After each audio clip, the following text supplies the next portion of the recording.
And now, our feature presentation.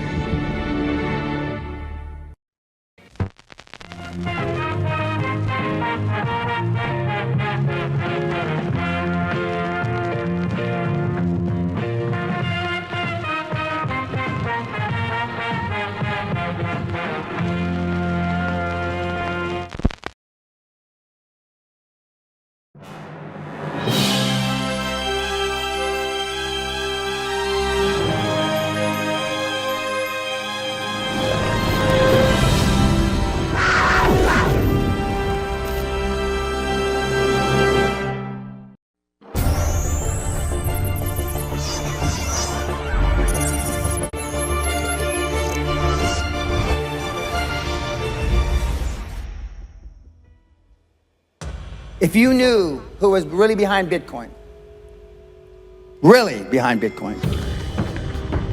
you would run as fast as you fucking could to sell it.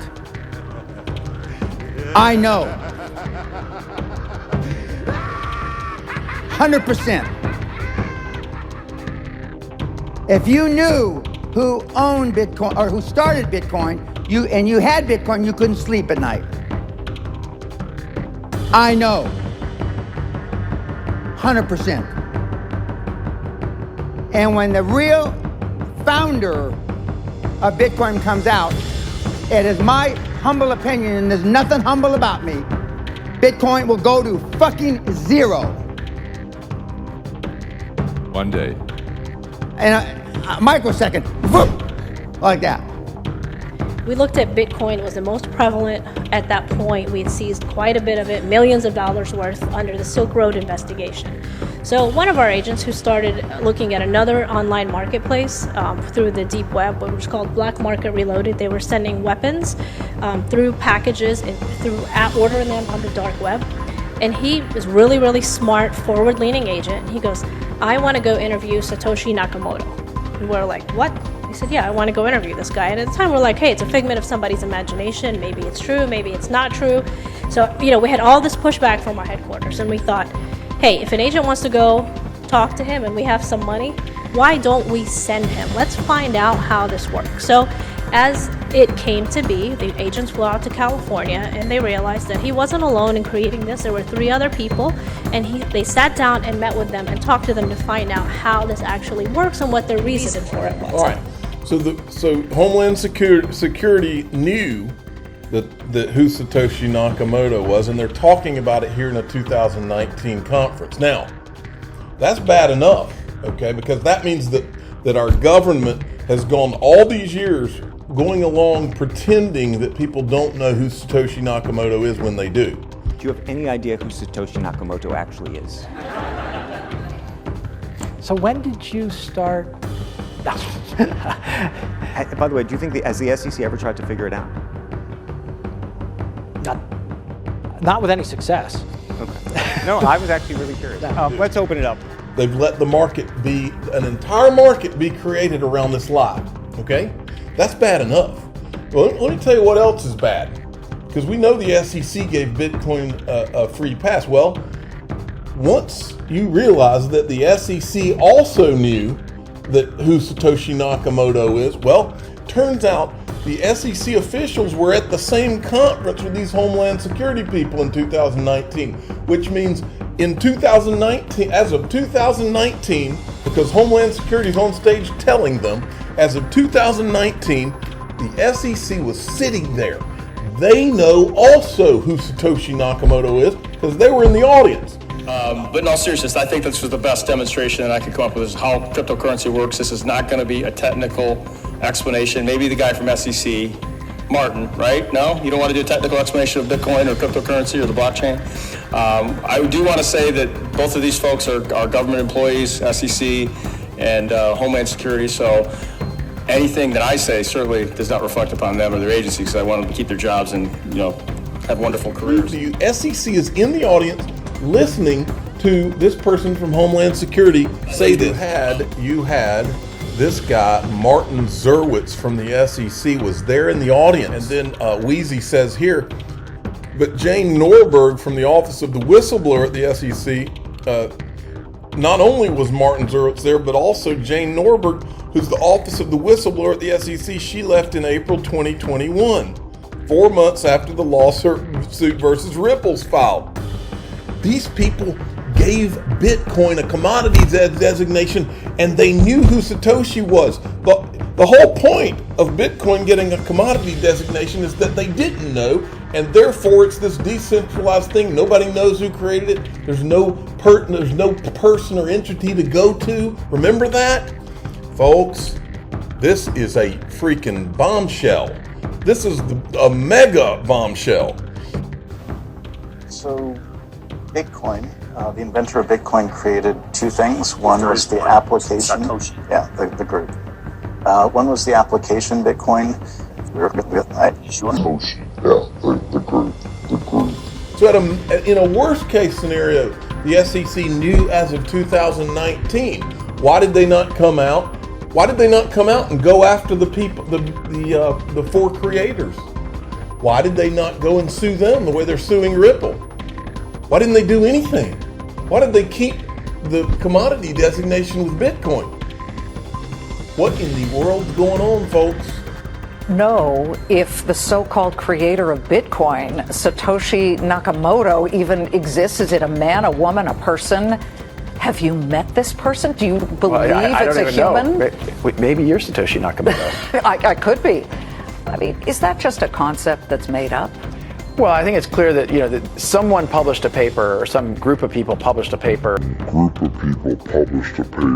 There was the Bitcoin white paper, and Satoshi Nakamoto is the moniker assigned to that. Is that a person? Is that a group of people? I don't know. Homme de guerre. Yes. Someone obviously knows, and there are various theories about what group of people. I happen to believe it's probably 2 or 3 people who represent what is Satoshi Nakamoto, and maybe one day we'll know the truth. If you knew who owned Bitcoin or who started Bitcoin, and you had Bitcoin, you couldn't sleep at night. I know. 100%. When I look at Bitcoin today, I don't see a central third party whose efforts are a key factor in determining the success of that enterprise. The network on which Bitcoin functions is operational, appears to have been decentralized for some time, perhaps from inception. Applying the disclosure regime of the federal securities laws to the offer and resale of Bitcoin would seem to add little value. On the guidance front, the Division of Corporation Finance has been heavily involved for some time. Some of the initial more formal guidance in this area was provided in a joint statement that we and our colleagues in the Division of Enforcement put out in conjunction with the July 2017 Dow Report of Investigation. Since then, we have been providing further guidance through speeches, statements, most recently working with the FinHub to publish the framework for investment contract analysis of digital assets that Val has mentioned. That really is the framework that we use to analyze whether we think an asset may fall within the securities laws, and we shared it to help move that analysis forward. Putting aside the fundraising that accompanied the creation of Ether, based on my understanding of the present state of Ether, the Ethereum network, its decentralized structure, we believe current offers and sales of Ether are not securities transactions. But by and large, the thousands of crypto tokens that have come since are highly centralized. Ethereum is centered around the Ethereum Foundation and Vitalik Buterin and a team of developers. There's 70 people that work at the Ethereum Foundation, not all of whom are developers, but What falls within the ambit of a securities offer and sale is a facts and circumstances analysis, where we use a principles-based framework that has served American companies and investors well for over 80 years. Bill Hinman recently outlined the approach we take to evaluate whether a digital asset is a security, and I encourage you to take a look at Bill's speech, which is available on our website. To your point, what can we expect from the SEC in the coming months on the crypto regulatory front? I know that you've been working on a memorandum with the Commodities Futures Trading Commission to essentially come up with a single rule book so that you can both work more closely together, whether a token would be classified as a security or a commodity. How is that going? What can we expect there? What can we expect on the crypto regulatory front from you? So more broadly, the public right now would benefit from investor protection around these various service providers, if you wish, the exchanges, the lending platforms, and the broker-dealers. So we at the SEC are working in each of those three fields, exchanges, lending, and the broker-dealers, and talking to industry participants about how to come into compliance or modify some of that compliance. We are also looking at the tokens, the stable coins, so to speak, and the non-stable coins. Separately, we do have discussions with the bank regulators and with our friends and colleagues at the CFTC, because as you said, and I've said publicly, something like Bitcoin is a non-security token, and thus send information over there, collaborate and coordinate as best we can. Just think of it this way. You've got a bunch of platforms, crypto lending platforms. A bunch of people are building lending platforms on Ethereum, and right now it's going to start off as totally crypto. So you're going to lend it, you're going to be able to lend like your ether to the smart contract. The smart contract will in turn lend it out to other people, right? And it's weird, it's crypto, and you know, people will say, oh, but it's only for Ethereum, and I like that's not for mainstream people. But then look, you add in the stable coins, and I think stable coins will be working, and you know, you'll have some like scaled out working stable coins in a couple of years. That had been offering anywhere from 4% yields to 20% yields in an interest rate environment that was generally for short-term deposits less than 1%. It's pretty rich and diversified series of things that you guys are doing there. Lending, staking, swap transactions, and then prop investing in a kind of de facto VC context. I think the thing that may have struck most people is the scale of your staking book. I believe you said over 1,000 validators, 1.5 billion US notional. 10,000. So 10,000 validators at 32 Ether per validator before the staking rewards. So, yeah. I mean, this makes you one of the largest staking books in the world. Yes. You've got to sort of think, if you're an investor, if it's too good to be true, maybe it is. And how is it that would be possible? The fascinating stuff is this permissionless ecosystem that's developing largely on Ethereum. We have lending, borrowing systems, we have money market systems, we have payment systems, we have price stable token systems. And so a lot of risk may well be embedded in that. And we have securities laws. As you said, we have banking laws, but under the securities laws, if you're pooling a bunch of people's assets, we usually call that an investment company. And the Ether token, talked about ultrasound money. The Ether token is giving off yield, and it is deflationary, and so it's being burned in transactions, it's being frozen, staked in the protocol, staked in DeFi and DAOs and other systems.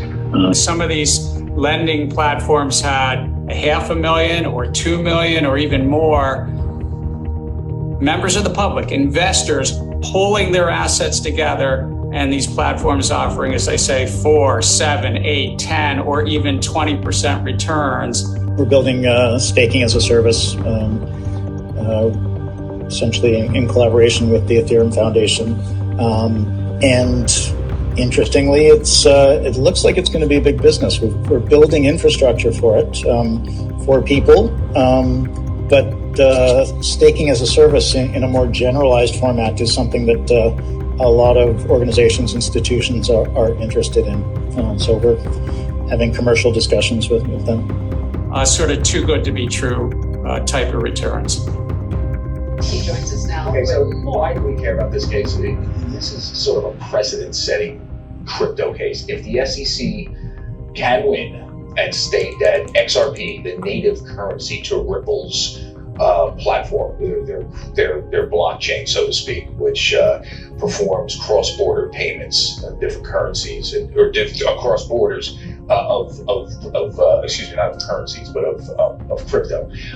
If they can win and say XRP was used as a security, well, then that opens the doors for a lot of regulation, including maybe Ethereum, because Gary Gensler at the SEC has said he thinks Ethereum might be a security. And being a security means you're unregistered. That means you're essentially operating illegally. That opens the company up to a lot of damages, and it's really bad. It has sunk the price of XRP since they brought this case back in 2020. But that's a big if. It looks like we're just all reading tea leaves here because everyone wants to follow this, that the SEC is starting to get its rear end handed to it a little bit. The judge is starting to side with Ripple on its case, particularly on motions for discovery, including documents related to a guy named William Hinman, who's the head of corporation finance at the SEC, who was essentially part of the decision making on what is a security and what isn't during the Jay Clayton years. That's of the Trump, which brought the case ultimately. The enforcement division brought the case. Hinman wasn't part of that, but he did give a famous speech where he said what was a security and what wasn't. He said Bitcoin wasn't a security. He actually said Ethereum wasn't a security. Everything else was subject to the SEC. The documents surrounding his decision making is key to this case. SEC wants to keep it under wraps, and now it's under Gary Gensler, who's still plowing ahead with this case because he wants to regulate crypto more vigorously. The judge recently said all those documents about involving Hinman's thought process can go to XRP and Ripple. They can look at that. This is why it's big. If you ever did a Freedom of Information Act with the SEC, you usually get back, what do they say? Yeah. Good luck, buddy. It's crucial that members of this committee be able to differentiate between Libra, which is really not a cryptocurrency, and actual cryptocurrencies like Bitcoin, Ethereum, and XRP before we discuss draft legislation. We're all waiting for the Senate confirmation of Michael Barr, a former Treasury official, and that confirmation is expected pretty soon for him to become the Federal Reserve's vice chairman for supervision, which is a really important bank watchdog. It's probably arguably the most important financial regulator in DC. But what's interesting about Michael Barr is that he actually has a crypto background. He was on the advisory board for Ripple some years ago. And so this potentially puts somebody who can sort of speak crypto into a really important job in DC. Now, the caveat to that is that he actually is known as a very strong consumer advocate. He is very much in favor of strong regulations of financial firms. So he may be a tough regulator, but at least he's somebody who's going to understand where crypto is coming from. If JP Morgan, if you're confirmed, if JP Morgan came to you and said, we're going down, would you bail them out? Senator, that is not an available option after the financial crisis rulebook was put in place. They'd be put into orderly liquidation under the rules that Congress laid out. Former CFTC. So I guess I'd ask how closely you're in touch with the current regulators and whether we should take your view as the official regulatory view. And then also some people pointing out that, you're working in some ways as a consultant with Ripple, the company behind XRP. So some people kind of take your declaration on XRP with a grain of salt. What do you say to that? Well, first of all, I am not an official, and so I am not speaking in an official capacity. Ultimately, it'll be the courts that will determine this. I am now a practicing lawyer. I'm with the firm of Wilkie Farr and Gallagher. Ripple is a client of the firm. What we did in a scholarly piece in a law review was to analyze Ripple against the well-known Howey test, which is the Supreme Court's determination of what is a security, and based upon a legal analysis, concluded that it's not. Now, you'll note in that piece, it's a legal piece. It's not a advocacy piece. It's not a policy piece. It's a straight legal analysis. It's an enormous robbery. Quite honestly, it's a huge transfer of wealth that's happening right now. The last time I saw something like this was back during 1994 to 1995. In the early to mid 90s, individuals were making just enormous amounts of money buying companies like Dell, AOL, Microsoft, Netscape, and some of these smaller internet stocks. And the institutions had completely missed that bull market.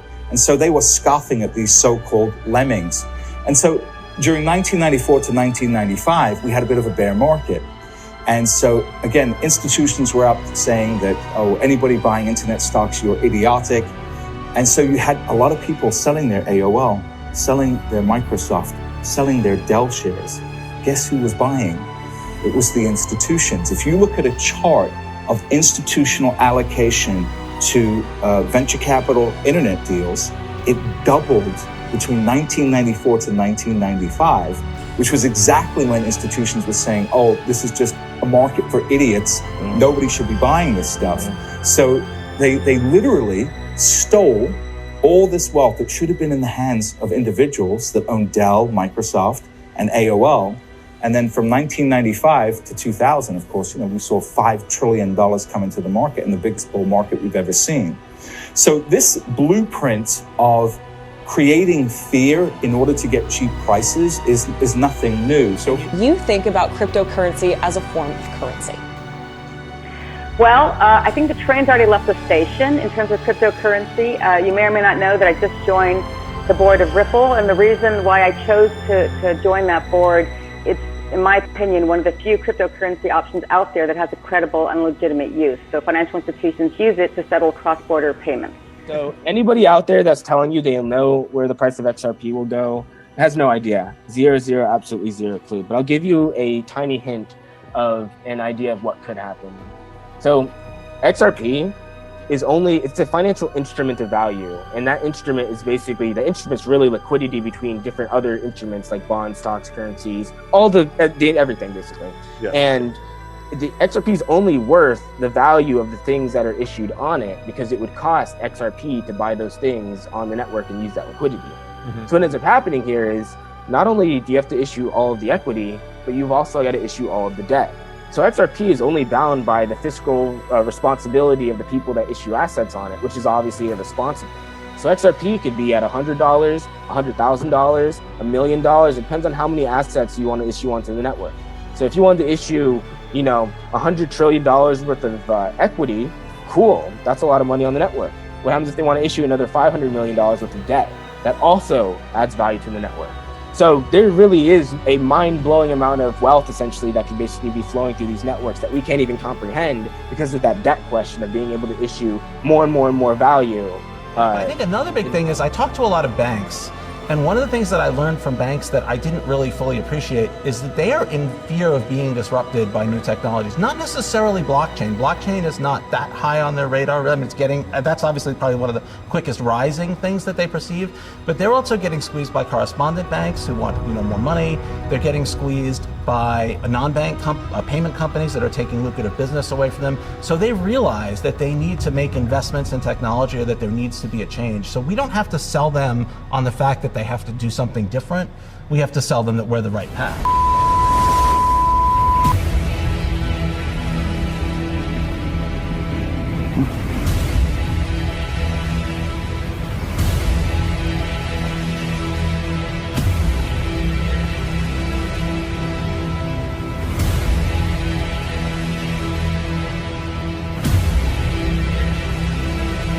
There is a rapid pace of development of new tools, new capabilities, new ideas that I don't think you see today in any other